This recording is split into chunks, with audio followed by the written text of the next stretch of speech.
I'm making this video as an excited Memphis fan. Imani Bates, Jalen Duren, two top 5 picks, 2 lottery picks, locks. I see another Lester Keonis. He's a possible pro. Earl Timberlake. Of course, you have Landers Nolly and DeAndre Williams.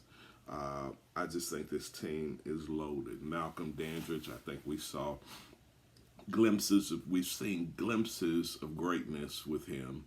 But I think we're going to see a tad bit more. Tigers will have the size to compete with anyone. They're going to have the bulk. Jalen Duren is a man's man, 6'10", 235, somewhere in there. Jumping out of the gym, hadn't had a specimen in the middle like that. Tyler Harris will transferring back to Memphis from Iowa State. He's a speedster. He can get a shot off. A lot of the Tigers' progress this year will be from that outside shot, hitting the outside shots that are available. Because if teams are not allowed to lag back, who's going to beat this team one-on-one? I mean, I'm hearing things about Imani Bates that I don't even want. He's in rare air. Jalen Duren is an exceptional ball player. Sam O'Neal, I'm not really familiar with him. He's 6'11", so I mean, I got to think that we can use the guy for something soon. And all of these guys have to develop. But I mean, I saw some breakthrough moments with Lester Quinones. I really thought he could have been the MVP of the NIT, but Landers Nolly did. Landers Nolly played awesome and in the stretch drive for the Tigers last year, and the whole season changed with the production of DeAndre Williams going into from the time that he was deemed eligible all the way through. We have the Lawson brothers. We have one brother from Oregon after season, one of the top programs in the country. And then we have his younger brother. He's a top 100, 150 prospect. And of course, Alexander Lomax, he was our fire plug so much of last season. He's just wasn't available. I haven't seen Earl Timberlake at all as a fall, and Josh Minot, or Minot, or however it's pronounced. Earl Timberlake, I'm hearing, is a possible pro. They just said that he got injured. They're predicting that he could be a first-round pick. Tigers are loaded. Penny also has gone and loaded up a great bench. Penny has Larry Brown, a Hall of Famer, Rasheed Wallace, which, hey,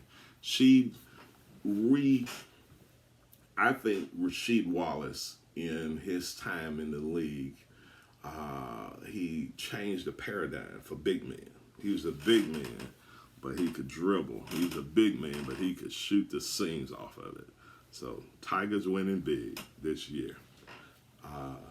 We're going to do it. This is the Tigers' year. Larry Brown, Penny Hardaway. What's the other guy's name? I can't think of the other guy's name on the bench. And of course, Rasheed Wallace. Cody Tappert. We're going to be an awesome, awesome force to deal with. Penny Hardaway has established himself as one of the greatest recruiters on the national stage. And now we got this name, image, likeness thing where a kid can come here and some of the big companies can allow them to sell their name, their image, their likeness. And there's so much to do. And with Penny being still one of Nike's top athletes, I think that we haven't scratched the surface of what's going to happen here. Juwan Howard's doing an excellent job at the University of Michigan. But I think that guys like Juwan Howard and Penny Hardaway are going to set a new paradigm in college coaching. Some of the old greats are starting to get off the scene. Roy Williams is gone. Coach K is looking at the shore and moving on. Folks, look, there are going to be new forces in basketball. Cal's not going to have the hallowed air. I think once we get going from this team and folks start seeing Penny Hardaway at some of these, if the world ever comes back to where it needs to be, and start seeing this guy at the NBA draft, and he's walking from here to here and the table to table and with his players, and I think he could go next year and possibly 3-4 of his players might get drafted. I will in the next couple of years. I think we still have a problem with Imani Bates as far as age, but look, he has established himself as a force to be dealt with in the recruiting arena. Tigers winning big.